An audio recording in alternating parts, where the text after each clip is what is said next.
Welcome to GBIC Relationship University, the Relationship Problems channel, where we find relationship solutions and get better together. Let's get right into the topic. Thanksgiving is just passed. Some people are very grateful to have had the Thanksgiving festivities, while some people feel grateful to have just survived Thanksgiving Day.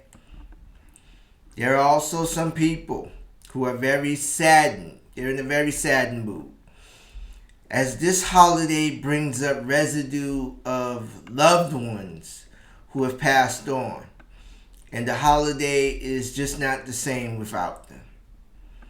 And there are some people like me who really don't participate in all these holidays at all, particularly Thanksgiving, in all the hype surrounding the Thanksgiving festivities, one way or the other. So, one way or the other, if you are an introspective personality like me, you have had almost a week to debrief and reflect on the Thanksgiving holiday in general. Thanksgiving has a way of being not so much like a dinner, but being in a psychological time machine. You go to your parents' house. You were a grown man or grown woman before you got there. But by the time you pull up to your parents' house and walked in, it's like you're 10 years old all over again. For me, personally, it used to be the moment I walked in, and instantly I felt like I had to watch what I said, what I did, how I behaved. Those childhood fears, doubts, insecurities, inadequacies, and anxieties, and even traumas kicked in all over again, just like when I was a child. For many, this holiday is the holiday that evokes the most social pressure during the year. Thanksgiving has a way of creating powerful internal conflict for people. Tradition versus truth. Loyalty versus peace. Gratitude versus exhaustion. Love versus duty and obligation. And duty versus boundary. People can have mental, emotional, and psychological discomforts that are tied to what they deem are sacred holidays. But their mind, body, and spirit will still protect the rituals surrounding these holidays, no matter what the psychological consequences that getting together with family can bring up as a result. For some of you, you may have walked in the home and now you entered the emotional battlefield, that time tunnel. Everybody in the family goes right back to their assigned roles. You may have had the peacemaker, the mediator, the shock absorber, the passive aggressive one, the downright aggressive one, the one who likes the roughhouse all the time, even as a grown up, the one who stays small, the invisible one, the clown, the comedic, the one that belittles people, the problem child. Even as an adult, the problem child, the black sheep, the one who smooths things over, the very loud one, the drunk one, the gossiper, the self-righteous one, the religious zealot. You may have felt the physical effects of the encounter, the anxiety manifestations, I call them. Your breathing suddenly changes. Your jaw just tenses up. You get all tensed up. You experience tightness in your chest. You feel the need, me traditionally, especially back in the day, the need to drink or smoke more than usual to suppress all the feelings and emotions that came along with the festivities of the gathering. For some people, Thanksgiving gatherings can feel downright abusive. It seems that no matter how much you have aged, grown, and evolved, it is as if they still talk to and relate to the version of you that they remember, not the version of you that you are now. And by the end of that day, there are some people that feel downright disrespected by the end of Thanksgiving Eve in some form or fashion. But we as human beings, especially in this U.S. nation that we live in, will swallow the disrespect for the sake of this Thanksgiving tradition. We play our roles of the edited self. We hide behind the mask. The edited self. I talked about this in my video a couple of videos ago. Shrinking yourself. Please go back and watch that video. The edited self is who you become to survive people in social gatherings. Stop shrinking yourself. Please go back and watch that video. It is the you over many years that was shaped by your culture, your family patterns, societal pressure, fear of rejection, traumas, survival modes, or organizations. As a result, you shrink, you perform, you become agreeable, you go quiet, you pretend, you laugh when you're hurting, even though someone said something very disrespectful or belittling to you. You swallow what offends you. You go along to get along. Overall, you operate in a heap of cognitive dissonance. And there are some people that may have come home after the Thanksgiving gathering and felt that the gathering cost them their identity, at least on this one day. For me, I lived in a fantasy land for so many years. I wanted so badly for my nuclear family to operate and be like the Huxtables growing up. Yeah, I was one of those shows growing up. You know, one of those shows you ran, no matter what you were doing, you ran in the house at 8 o'clock because the Cosbys were on. We wanted to watch the Huxtables. I lived vicariously through the Huxtables. If my family could just be like the Huxtables, I would do everything over the years in an effort to galvanize everyone together. But over time, for me, the cost became too immense. I spent a moment on Thanksgiving scrolling through some social media posts. And social media could take you into a place that psychologically, man, I went through photos of some families that appeared happy, united, and deeply rooted together. But sadly, folks, you know, I live vicariously through those folks because sadly, this is not my experience with my family. And I have acceptance of this today. In fact, I am very okay with it coming into the third quarter of my life. I no longer try to force square pegs into round holes any longer. Sometimes the problem isn't your family being in your life. The problem on most occasions is the version of yourself that you have to become in order to be around them and commiserate with them. Individuation is becoming your own person, even if no one in your family is ready for you to become your own person. But, folks, when the fear of staying the same outweighs the fear of being disapproved of, or being disliked, or being casted out. I talked about this in that video too, herd morality. When you ain't worried about being alienated or casted out by folks anymore, worried about people disliking you because of your choices or because of how you want to move and navigate anymore. You have truly begun this individuation journey. There is a growing tribe of people. I am down with that tribe. They're standing in their newfound truth. That truth is that they will no longer subscribe to the ideology of blood is thicker than water or family over everything. Because the truth of the matter is, not everyone has a picture-perfect family. You know those families, you see them on TV with the extra long, pretty decorated table with all the fixings with the big turkey in the middle Everyone holding hands, kumbaya, with the patriarch of the family, leading the family in an eloquent, articulate prayer. Just celebrating Thanksgiving. Just awesome, just beautiful, right? Well, not everyone has that Hallmark Channel moment to go home to for Thanksgiving. I know I don't.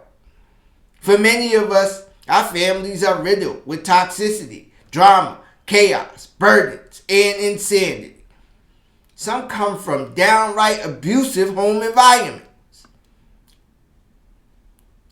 And man, this tribe we're rolling with now, man, we've decided that we don't have to be under these societal pressures anymore and partake in these forced gatherings any longer in the effort to make it look good for the outside world or to keep up appearances for anyone.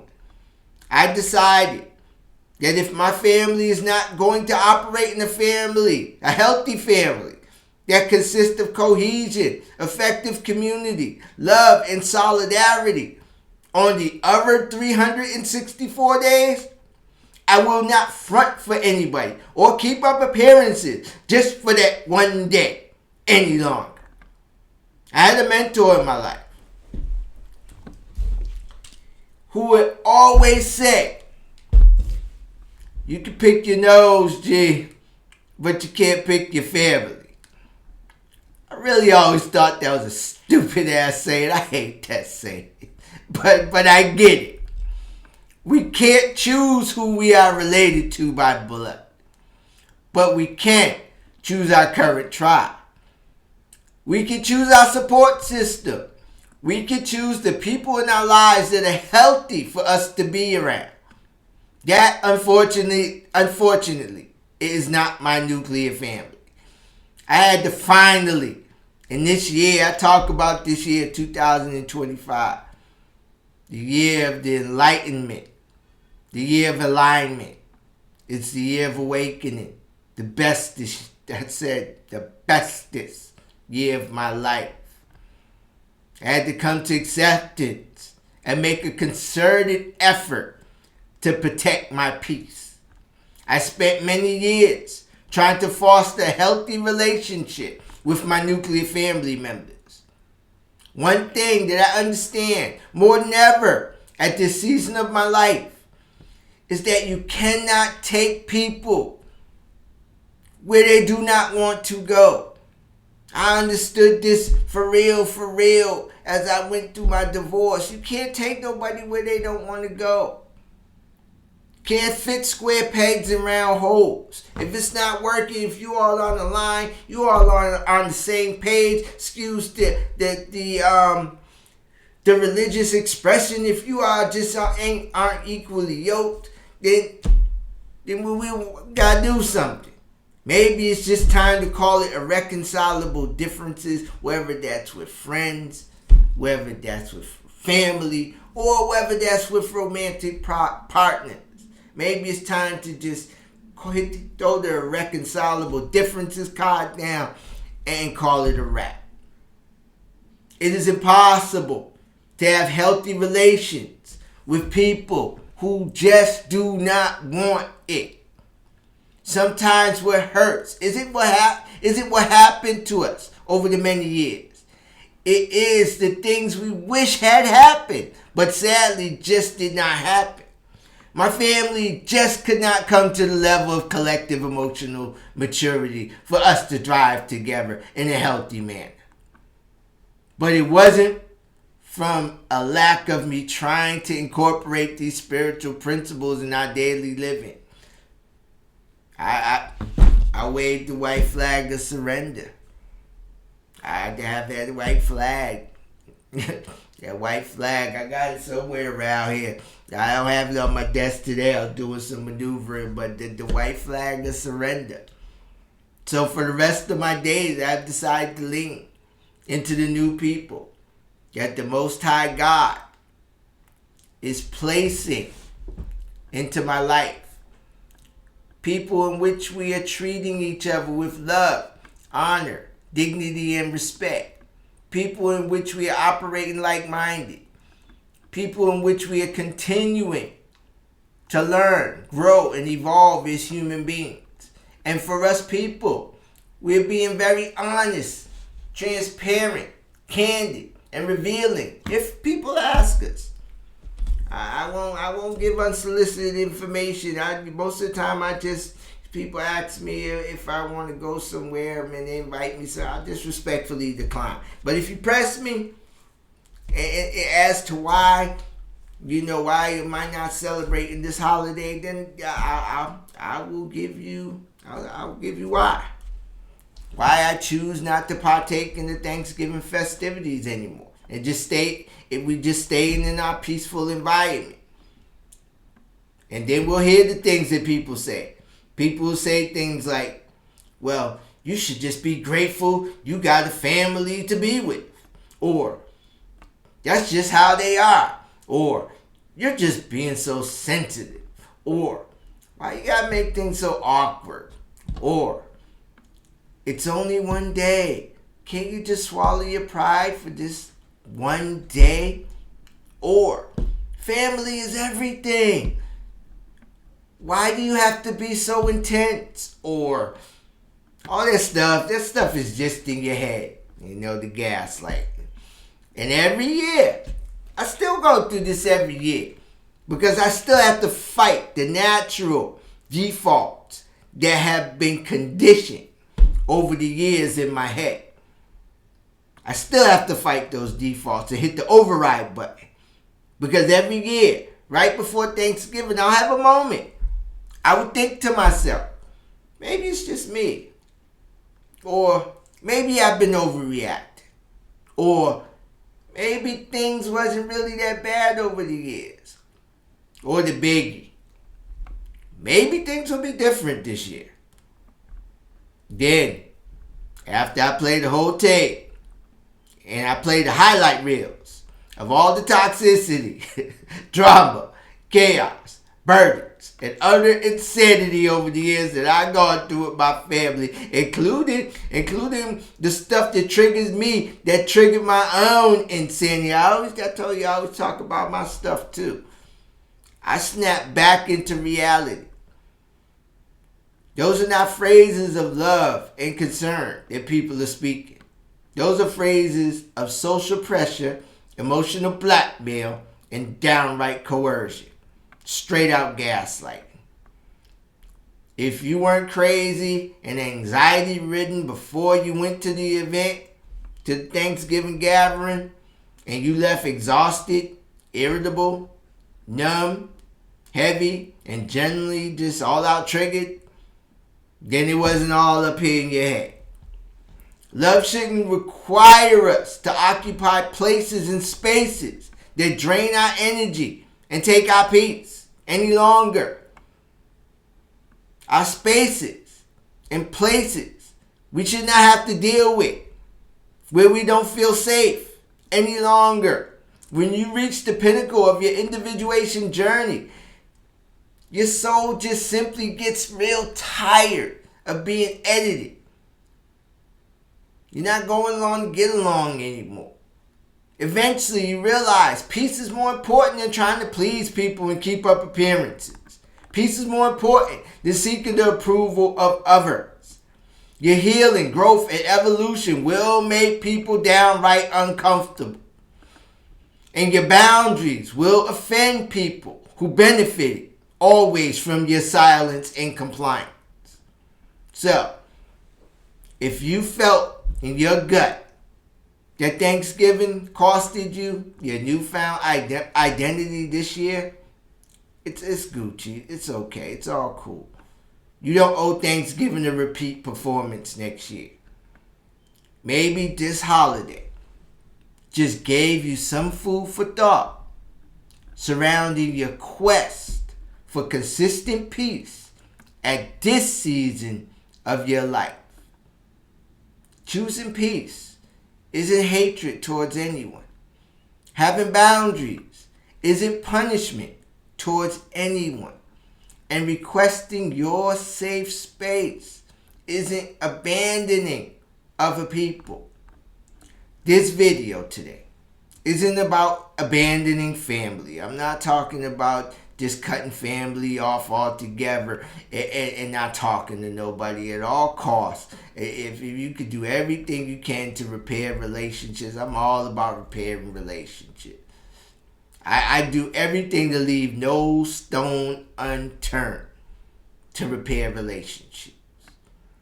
It's about paying attention to the emotional cost of showing up in the ways we've always shown up previously that has stolen our peace. In other words, we need to make the changes and adjustments when we get around people. We need to examine the ways in which we are showing up. And yes, in some cases, when all else fails, if we need to show up at all, we need to determine that. We may need to limit our interactions with family members or detach altogether. So continue being the best version of yourself today, and then getting even better tomorrow. Feel, deal, heal, protect your peace. Thank you so much for watching. Like, share, and subscribe. Leave a comment. Be blessed.